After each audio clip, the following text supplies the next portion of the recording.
What is going on, peeps? All right, look, man, the time is getting short.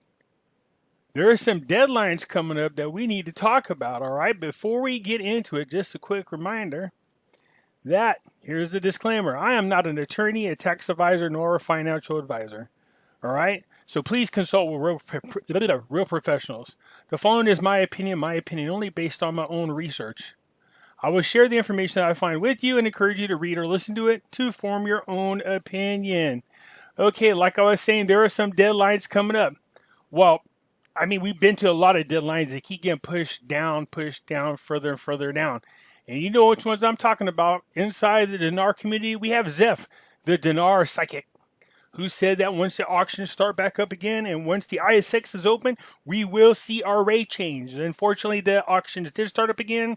And the dates passed that we talked about originally, but yeah, okay, but we'll get past that. Forget the auctions. We'll just talk about the ISX. The ISX still has not opened yet, but it is going to shortly, and we're going to get into that. A quick reminder, I have Pimpy's investment chat in Facebook. It's the same as the YouTube channel. I encourage you guys to come join us. It is for free. I will leave a link in the description. I encourage you to come join us. Then if you have any kind of questions, this is a good place to ask. We talk about the Iraqi dinar, the Vietnam dong, the Zim dollar, gold, silver, cryptocurrencies, as well as other currencies in here. So come join us, all right? Again, there's a link in the description. I encourage you to click it and come join us. As I was saying, what is being announced? The Iraqi Stock Exchange announces the resumption of trading this next Saturday. The Iraq Stock Exchange announced the resumption of trading on shares next Sunday, after the recent decision of the anti-coronavirus cell to reduce the ban hours from 24 to 11. That's right. So when we go to bed at night on Saturday, we wake up on Sunday morning, according to Zeph, the Dinar psychic, we should see a new rate change. Now, I don't know about you, but I'm excited. Considering it's going to be a Sunday and we can't do a whole lot here in America, come Monday morning, though, I'm going to be calling in to work sick, okay? So let's hope that Zeph is right. He's our residential Dinar psychic. Let's hope that he gets us right. Because not only are the auctions going, but soon, within a matter of a couple of days, the ISX is going. And we've been listening and battling and hearing now for, good Lord, weeks and weeks and weeks, that not this weekend, the next weekend, not this weekend, the next weekend, not this weekend, the next weekend. All right, so I guess his intel from the divine intervention might be a little bit rusty, but once again, I'm not lying when I say this. I am rooting for Zeph to get this one right, all right? So the stock exchange said in a book addressed to the Securities Commission, seen by Economy News, the Board of Governors decided to resume the activity of stock trading as of Sunday, April 26, noting the brokerage companies will trade from their headquarters in Baghdad remotely, using the electronic trading system associated with the market. I'm sure that's going to be some kind of form of the next kick the goal down or the pull down or the can down the line is no, not the electronic version. When they come back in physically, I can already hear the excuses now. The stress that the investors based in the market will remain closed until further notice, as well as the prominence of employees will be 25% with the commitment to wear a mask and require protective operations. So they're going to be there. My bad. So it's not just all electronics. Okay? So they're going to be there wearing masks. So let me read this again. The investor based in the market will remain closed until further notice. Okay, so we're just going to see electronic version, not a physical version. Just the people that are employees within the system or within the company are going to be wearing masks, okay? So there, let's make this excuse. I meant when we're fully operational. I can already hear the excuses. But I'm pulling for you, Zeph. I have a feeling. Maybe you're right. I guess we'll see. I'm just pulling your strings there, bud. But hey, look, there's one of these things that you said weren't happening is actually happening. There was another auction last night, okay? And so what happened during this auction? Well, $158,799,122 were auctioned off in the currency auctions, all right? Let's just share that again. No physical U.S. dollars as I've explained to you guys many, many times before, when it comes to US dollars, they're not going to part with them. As a matter of fact, most countries store up on US dollars because they are the fallback currency when countries start going into a crisis. So, yes, one half of the two predictions is already working, and we've been talking about that for quite a while now. So there's none of this as for, 4-4 for 324 or 4-4 for 323. Nope. These are flat out 420, 421, and 422. So there's no more excuses about the auctions. We know they are going. Okay, let's get into the news. Okay, so looky, our boy Al-Kazami presented at least a list of the 14 members, his ministerial portfolios for some of these ministers in here. And I can just tell you this, some of the articles that we're going to ready to pass up here, there's already some resentment for them. And that's because a lot of these ministers were in the cabinet before, and they were there under Mahdi, and they resigned. So there seems to be some resentment about them trying to come back. Okay? I can tell you that, once again, we are noticing that the Shiite bloc is hampering progress. Now, I've made my objection to this perfectly clear. There's a huge part of me that hopes that they don't allow Al-Kazami to go through. I really want the president to dissolve the parliament. I think it's the benefit of the Iraqi people that this takes place. Okay? But if this helps the Iraqi people out, then let's go ahead and get Al-Kazami in there with his cabinets, with his government. Let's get them voted in there. But already, it seems like each time we get a little bit closer, there's something, and then, oh God, nothing. And then all of a sudden we get there's something, and then nothing.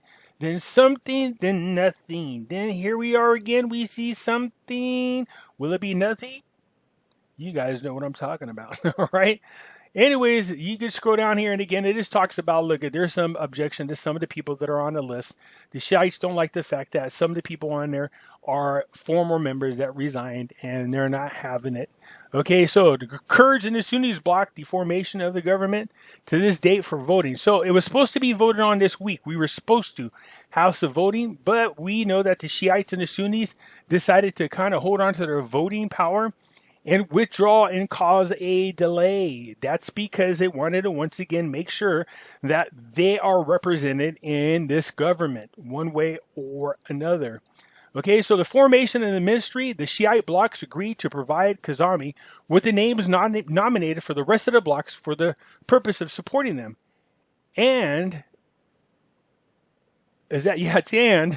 gave him full freedom of choice for his minister, provided that this matter applies to all components and political blocs.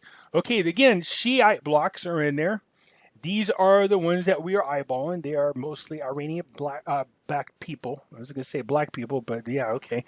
Backed people who are a pain and a boohoo for Iraq. So, okay, that's not the case. They seem to be willing to play here, but we'll see. We'll see. It is my... There's a huge part of me that wants the parliament to be dissolved. I don't think there's any chance of them ever agreeing on it. I think you understand there's four groups of people. You have Christians and Muslims, Shiites and Sunnis. All four of these groups of people do not get along with one another. Okay, also a big portion, the most powerful voting bloc of the parliament are filled with Iranian-backed politicians, and they're not there for the betterment of the Iraqi people. Now, having said that, we are being reassured. Look, so our boy Al-Kazami, he met with the Shiite people without the leader there. So he went behind his back and met with them. I don't know what that's going to do for him. I don't know if that's going to peeve this guy off, but they did. They absolutely went there to meet with the Shiite leaders in the absence of their leader, okay, to discuss resolving disputes over the cabinet. Is that a good move? Let me know what you think of the cabinet, because we know how fickle some of these people are. But here's the part that I like. According to the deputy, Iran has lost a large part of its role in Iraq, and America can now end the armed factions. So why is that? Let's see. Member of the House of Representatives, Khalid, saw the Iran has lost a large part of its role in Iraq, indicating that America can now end the armed factions. He said in a press statement, the issue of restricting weapons to the state is not related to the next Prime Minister Kazami, but rather is an international regional issue mainly related to the United States and the nature of its dealing with Iraq's files. If it wants to proceed with this option, it will be able to. That is without question. What they're saying is Iran has lost a large part of its role in Iraq and may have lost its entire role during the past period, and is currently suffering internal crisis and has no control or acceptability of Iraq's affairs. So what's going on? For those who don't know, that the protesters are still protesting despite coronavirus in Iran. But a few members of the mullahs, the leaders in Iran, have actually passed away from the coronavirus. So they seem to be crumbling there. They seem to be falling apart. Let's see if we see a new regime change in there. Let's see if that happens. I'm also curious about what's going on with North Korea's leader, Kim.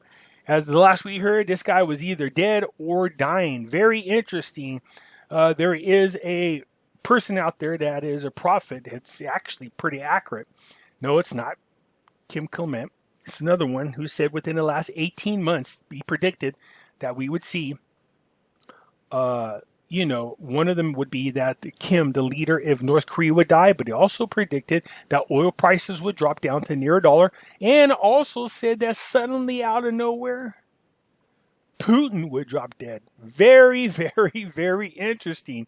Well, Kim looks like he's on his deathbed if he's not dead already. We have seen oil prices crash all the way down. If Putin falls over and dies, well, that's definitely a prophet that we want to listen to. Anyways, that's neither here nor there. So it looks like our boy Al-Kazami might be close to the finish line. But it also looks like the Shiites might come in and run interference like they always do. It looks like Iran is losing its touch around the region. They're not just protesting in Iran, also Yemen, Syria, Lebanon. The protesters seem to be taking control of their countries, which is what I want to see. I want these people to all be independent because there's no reason for them to be suffering. They should all be thriving. Anyways, hit the like button. If you haven't already, please subscribe. It helps out my channel. It keeps it free. And let me know what you guys think. Okay, do you believe that the Iranian grip in Iraq is faded or gone? What do you guys think about our boy Al-Kazami? Is he going to get his cabinet in there? Or are they going to run interference and block him? And then we see the dissolving of the parliament. Let me know what you think. Also, what do you guys think? Is our boy Zeph, the Dinar psychic, is he going to be right? Are we going to wake up Sunday morning and see a rate change? Let me know what you guys think. All right. Talk to you later. Bye.